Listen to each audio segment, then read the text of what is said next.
تو وہ حکمت عملی نہیں، وہ مداہنت ہو سکتی ہے، وہ دیگر اس کو کئی نام دیے جا سکتے ہیں، لیکن حکمت عملی اور شریعت کے تحت اس کو قرار نہیں دیا جا سکتا۔ تو حضرت ہماری دست بستہ آپ سے گزارش ہے کہ وہ آپ دلائل پیش کریں، کیونکہ ہمیں یہ محسوس ہو رہا ہے آپ کی گفتگو سے کہ آپ ذوالفقار شاہ صاحب کے اعلان کے باوجود بھی ابھی بھی اس بات کے قائل ہیں کہ منیب الرحمان صاحب کے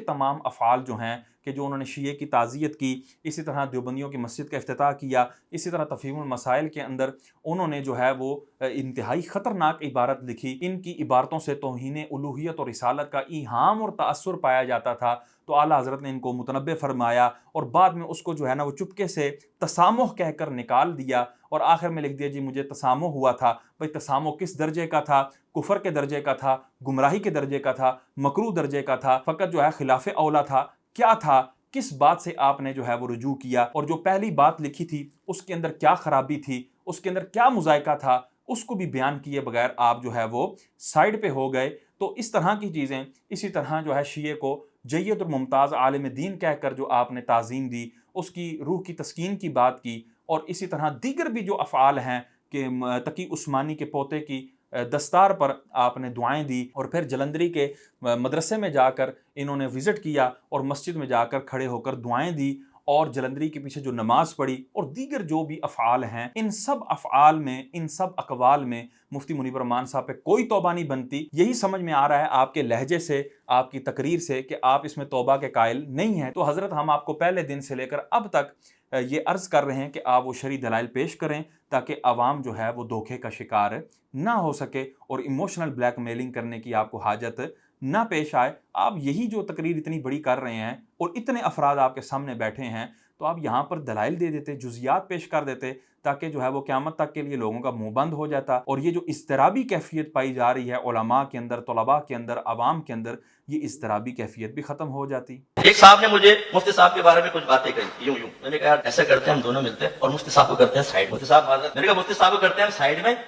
تم ایک آدمی ایسا لے آؤ جو مفتی صاحب کے مقابلے کا ہو، جس طرح اپر لیول پر مفتی صاحب اعتماد کے ساتھ مدلل گفتگو کرنے کے قابل ہیں، جس طرح مفتی صاحب کے سامنے والا بیٹھ کر آپ کے ماضی کو کھنگال کر کوئی اسکینڈل نہیں نکال سکتا، ایسا کوئی آدمی لے کر آؤ، میں تمہارے ساتھ ہوں۔ مفتی صاحب کو ہٹاتے اس کو بٹھاتے ہیں، آج تک دوبارہ اس نے مجھ سے کلام نہیں کیا۔ اب یہاں پر ہم دو طرح سے گفتگو کریں گے۔ ایک تو مفتی اکمل صاحب نے جو یہ فرمایا کہ جی میں نے اس حضرت سے کہا جنہوں نے مفتی منیب الرحمان صاحب کے مخالف ان سے گفتگو کی، اس کو کہا کہ جی آپ کوئی ایسا بندہ لے آئیں۔ تو یہ جو ان کا مطالبہ تھا یہ اگلے سے واقعی اس اعتبار سے تھا کہ واقعی افراد موجود ہیں اور یہ مطالبہ کر رہے ہیں،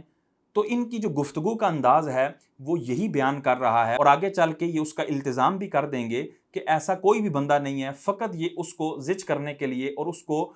بے دلیل ثابت کرنے کے لیے اور غلط ثابت کرنے کے لیے یہ مطالبہ کر رہے ہیں کہ تم ایسا کوئی بندہ لے آؤ، مفتی صاحب کو ہم ہٹا دیں گے اور وہ بندہ کام کر لے۔ یعنی کہ اہل سنت کے پاس کوئی بھی ایسا بندہ نہیں ہے جو دین متین کو اس انداز سے بیان کر سکے اور دین متین کی اس انداز سے ترویج کر سکے اور اس کی حمایت کے لیے گفتگو کر سکے۔ تو یہاں پر معذرت کے ساتھ دست بستہ میں عرض کروں گا کہ مفتی اکمل صاحب آپ یہاں پر غلطی پر ہیں، اور شاید آپ نے قرآن پاک کی وہ آیات بھلا دی ہیں یا آپ کے ذہن میں نہیں ہے جن آیات میں اللہ تبارک و تعالیٰ جو ہے وہ یہ ارشاد فرما رہا ہے کہ اگر تم دین کا کام نہیں کرو گے، اگر تم مخالف ہو جاؤ گے دین کے، تو اللہ تعالیٰ تمہارے بدلے ایسی قوم لے کر آئے گا جو تمہارے سے بہتر دین کا کام کرنے والی ہوگی۔ وہ آیات چند جو ہے وہ میں آپ کے سامنے تلاوت بھی کر دیتا ہوں تاکہ عوام کو بھی سمجھ میں آئے کہ دین جو ہے وہ بے یار و مددگار نہیں ہے۔ قرآن مجید فرقان حمید سورہ مائدہ کی آیت نمبر 54 میں ارشاد فرماتا ہے، یا ایھا الذین آمنوا من یرتد منکم عن دینہ فسوف یأتی اللہ بقوم یحبہم ویحبونہ اذلۃ علی المؤمنین اعزۃ علی الکافرین یجاہدون فی سبیل اللہ ولا یخافون لومۃ لائم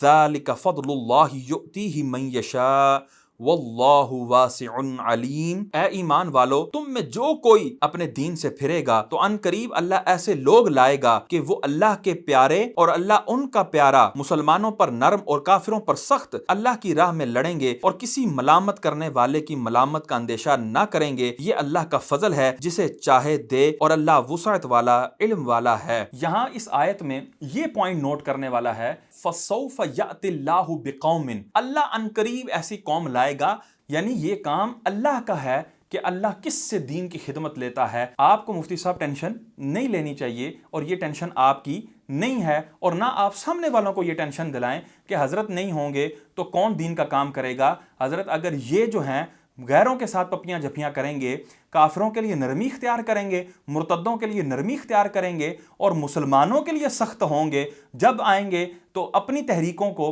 اپنی سنیوں کی جو ہے جماعتوں کو رگڑیں گے، اور جو ہے دیوبندیوں کی تعریفیں کرتے ہوئے نظر آئیں گے، شیعوں کی تعریفیں کرتے ہوئے نظر آئیں گے، شیعوں سے ایوارڈ لیتے ہوئے نظر آئیں گے، شیعوں کے اداروں کو جو ہے وہ سراہتے ہوئے اور ان کے اداروں میں جا کر وزٹ کرتے ہوئے اور اپنے جانے سے ان کو پروموٹ کرتے ہوئے ان کی مسجد درار میں کھڑے ہو کر دعائیں کرتے ہوئے نظر آئیں گے، لیکن اپنی جماعتوں کو رگڑتے ہوئے ہی نظر آئیں گے، تو ان کی یہ روش آیت مبارکہ کے مخالف نہیں، بالکل مخالف ہے۔ تو اللہ تعالیٰ اس کے بدلے ایسی قوم لائے گا جو ان تمام چیزوں سے پاک ہوگی اور دین متین کی خدمت کرے گی۔ اسی طرح اللہ تبارک و تعالیٰ سورہ توبہ آیت نمبر 39 کے اندر ارشاد فرماتا ہے الا تنفروا يعذبكم عذابا علیما ويستبدل قوما غیرکم ولا تضروه شیئا واللہ علی کل شیء قدیر، اگر نہ کوچ کرو گے تو تمہیں سخت سزا دے گا اور تمہاری جگہ اور لوگ لے آئے گا، اور تم اس کا کچھ نہ بگاڑ سکو گے، اور اللہ سب کچھ کر سکتا ہے۔ تو اس آیت میں بھی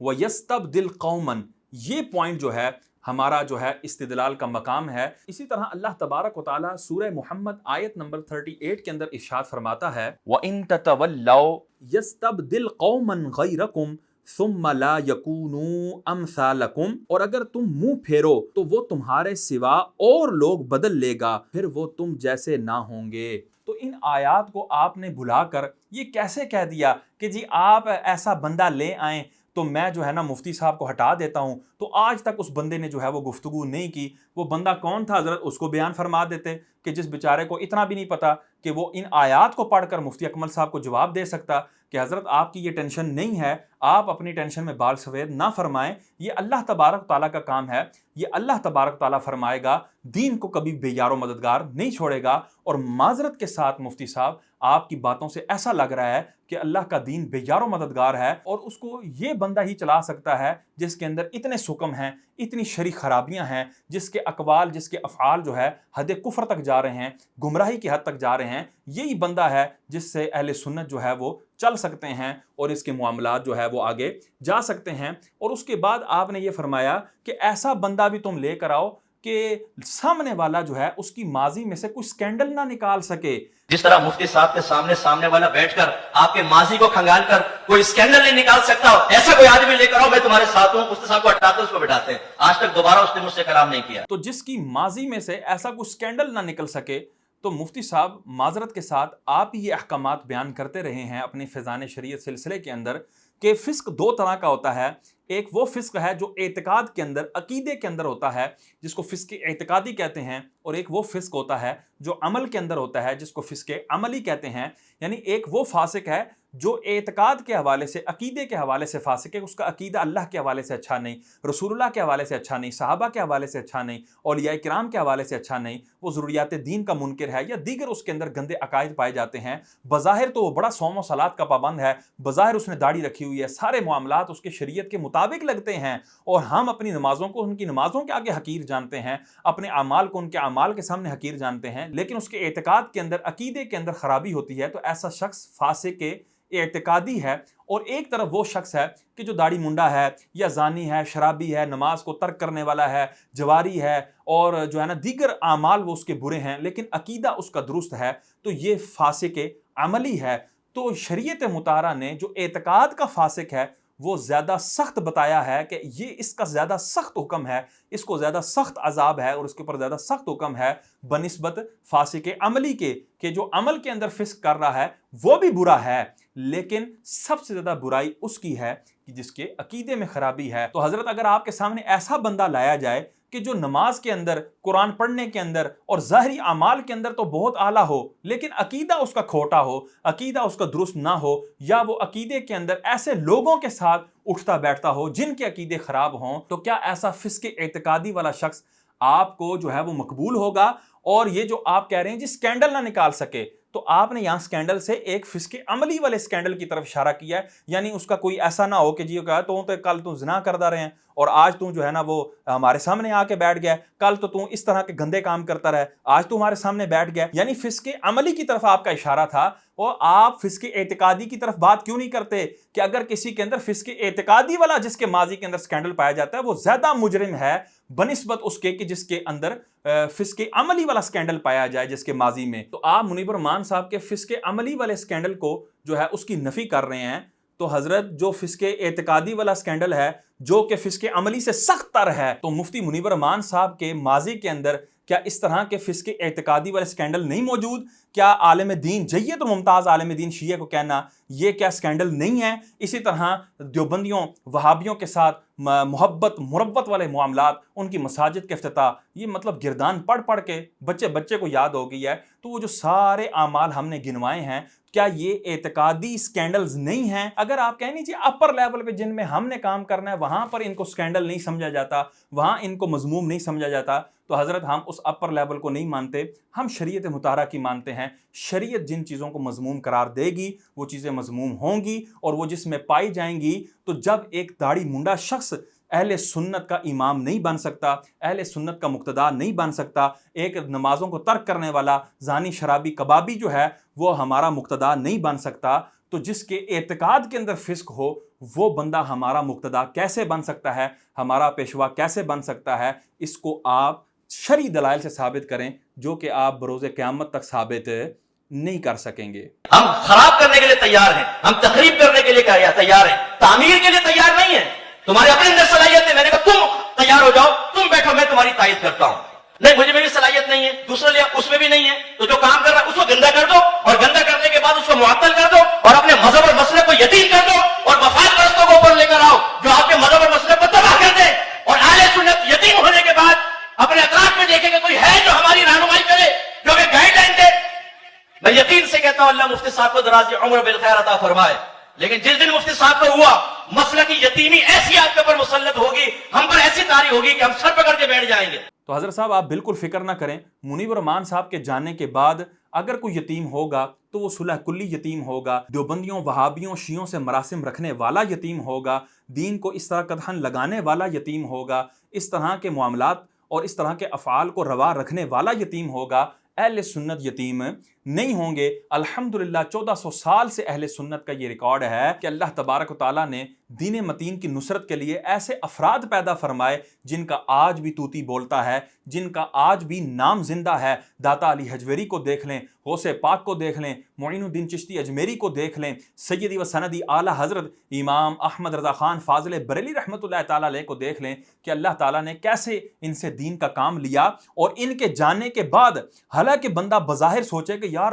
یہ تو کیسی ہستی ہیں اور دین کا کام جو ہے وہ ان کی وجہ سے کتنا جو ہے وہ عروج پا رہا ہے، ان کے جانے کے بعد کیا ہوگا، انسانی سوچ تو یہاں تک سوچ سکتی ہے، لیکن اللہ تبارک و تعالیٰ کیسے افراد پیدا فرماتا ہے جو اللہ تعالیٰ کی دین کی سربلندی کے لیے کوشاں رہتے ہیں اور دن رات کوشاں رہتے ہیں، اور کسی ملامت کرنے والے کی ملامت کا خوف نہیں کرتے، اور حق کو حق اور باطل کو باطل ثابت کر کے رہتے ہیں۔ تو حضرت آپ ٹینشن نہ لیں، یتیم آپ ہوں گے، یہ جو آپ کے سامنے خاموشی کے ساتھ بیٹھے ہیں، اگر تو کسی کا کوئی عذر ہے تو ہم اس کو کچھ کہتے نہیں، لیکن اگر کسی کا کوئی عذر نہیں اور وہ آپ کی بات کی حمایت کرتا ہے تو وہ یتیم ہو سکتا ہے۔ منیب الرحمان صاحب کے جانے کے بعد ہم الحمدللہ یتیم نہیں ہوں گے۔ آپ منیب الرحمان صاحب کو ہٹا کر دیکھیں، الحمدللہ ایسے علماء موجود ہیں، ایسے افراد موجود ہیں کہ جن کے ماضی کا نہ تو فسق اعتقادی کا کوئی سکینڈل ہے، نہ ان کا فسق عملی کا کوئی سکینڈل ہے، کسی اعتبار سے ان کا کوئی سکینڈل نہیں ہے، اور وہ دین متین کو اس انداز سے بیان کریں گے کہ وہ مومنوں کے لیے نرمی کریں گے، کافروں کے لیے سختی کریں گے، اور کسی ملامت کرنے والے کی ملامت کا خوف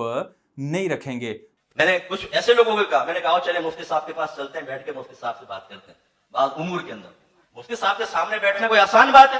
اور یقیناً ہر ایک کو جواب دے بھی نہیں ہے آدمی کہ مفتی صاحب ہر ایک کے سامنے بیٹھیں، لیکن اگر کوئی اپنے تشفی چاہتا ہے، کوئی چاہتا ہے کہ ذرا حکمت سمجھے تو چلے، آنے میں حرج میں نہیں ہے، کوشچن کریں، لیکن یہ طریقہ کار بالکل غلط ہے کہ آپ صاحب معاملہ کو پیچھے کر دیں اور از خود ایسے پلیٹ فارمز اختیار کر لیں جس میں تعمیر کے بجائے تخریب ہو۔ ہم اسی چیز کا انتظار کر رہے تھے کہ کوئی ذمہ دار بندہ اس بات کی